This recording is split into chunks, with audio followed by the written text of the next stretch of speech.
istihadah atau darah penyakit. Jelas ya? Ulang lagi, biar jelas lagi.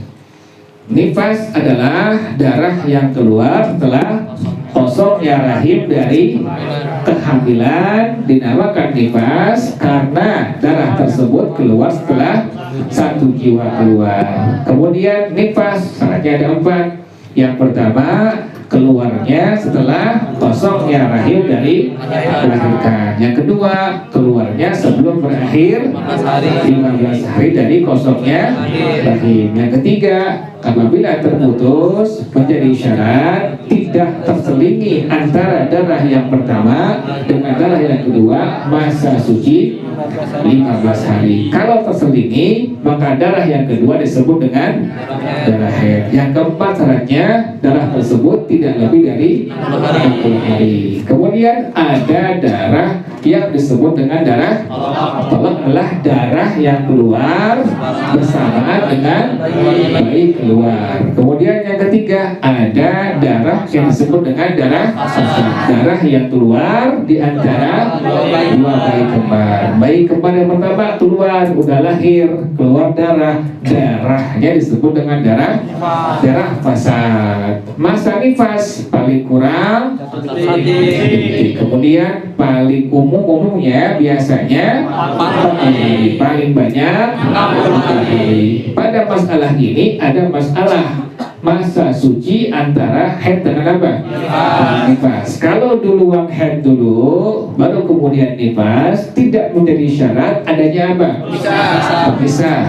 Darah yang keluar sebelum melahirkan disebut dengan darah apa? Darah haid. Perempuan lagi mengandung, lagi hamil, keluar darah belum 9 bulan, maka darahnya disebut dengan darah haid. Kemudian lahir itu anak, keluar lagi darah yang keluar disebut dengan darah nifas. Tidak menjadi syarat kalau haid duluan baru nifas, adanya apa?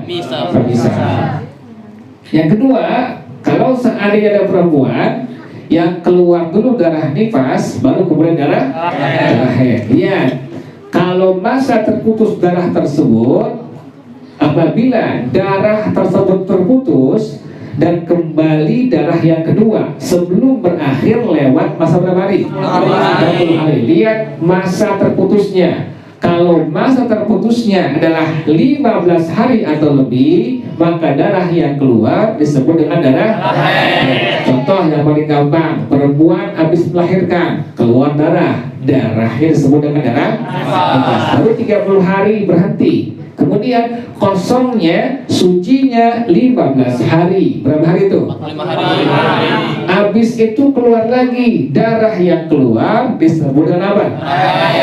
Ingat itu ya, karena masa terputusnya adalah 15 hari atau yang kedua, apabila masa terputusnya kurang dari berapa hari? 15 hari, maka darah yang kedua disebut dengan darah nifas. Contoh yang paling gampang, habis ngelahirin keluar darah disebut dengan darah nifas 30 hari, kemudian terputus 10 hari, kemudian keluar lagi darah itu disebut dengan apa? Darah nifas. Masalah yang kedua, kalau ada darah setelah sudah lewat berapa hari? 60 hari. Lihat dulu, kalau memang terputus setelah sempurna 60 hari, sekalipun hanya 1 detik saja, udah 60 hari, terputus dengan waktu 1 detik saja, kemudian keluar lagi darah yang keluar disebut dengan apa? Darah haid. Tapi kalau nggak terputus, dia nyambung 60, 61, maka darah yang keluar disebut dengan darah istihadah. Jelas ya? Wallahu a'lam bishawab. Al-Fatihah. A'udzubillahi minasyaitonir rajim. Bismillahirrahmanirrahim. Alhamdulillahirabbil alamin. Arrahmanirrahim. Maliki yaumiddin. Iyyaka na'budu wa iyyaka nasta'in. Ihdinas